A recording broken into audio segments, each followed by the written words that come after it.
ঝগড়া হলে যারা আগে কথা বলে এরা কিন্তু নির্লজ্জ নয়, এরা কিন্তু নির্বোধ নয়, বরং তারা হলো সবচাইতে বড় দায়িত্বশীল, সবচাইতে বড় বুদ্ধিমান এবং তারা অহংকার মুক্ত, হিংসা মুক্ত একটা অন্তরের অধিকারী।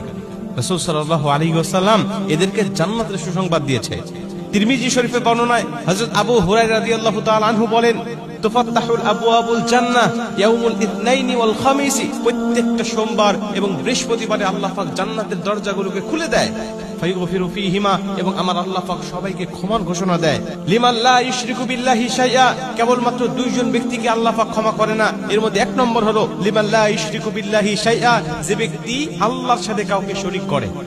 যে ব্যক্তি আল্লাহর সাথে কাউকে শরীক করে এই ব্যক্তিকে আল্লাহ পাক ডাইরেক্ট তাকে ক্ষমা করেন না। দুই নম্বরে, যে ব্যক্তি ঝগড়া করে কথা বলা বন্ধ করে থাকে। যারা পরস্পর ঝগড়া করে কথা বলা বন্ধ করে থাকে এদেরকে আল্লাহ পাক বলে ওরা দুইজন মিলিত না হওয়া পর্যন্ত ওদেরকেও তোমরা ক্ষমা করবে না।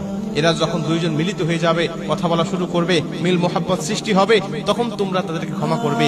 যতক্ষণ পর্যন্ত তারা মিল না হবে, যতক্ষণ পর্যন্ত তারা একে অপরের সাথে কথা বলা শুরু না করবে, ততক্ষণ পর্যন্ত তোমরা তাদেরকে ক্ষমা করো না। মনে রাখবেন, একে অপরের সাথে কথা বলা বন্ধ করে রাখলে অনেক বর্ণনায় আসছে যে তার আমলগুলোকে স্থগিত করে দেওয়া হয়, তার কোনো আমল বন্দেগী কবুল হয় না। এবং রাসূল সাল্লাল্লাহু আলাইহি ওয়াসাল্লাম বলেন, যে ব্যক্তি আগে আগে কথা বলে, আগে আগে ঝগড়াটাকে মিটিয়ে দেওয়ার চেষ্টা করে, আমার আল্লাহ তাকে জান্নাতের গ্যারান্টি দেয়। হোক সেটা স্বামী স্ত্রীর মাঝে, হোক সেটা পাড়া প্রতিবেশীর মাঝে, হোক সেটা আত্মীয় স্বজনের মাঝে, অথবা অন্য কোনো মুসলমানের মাঝে।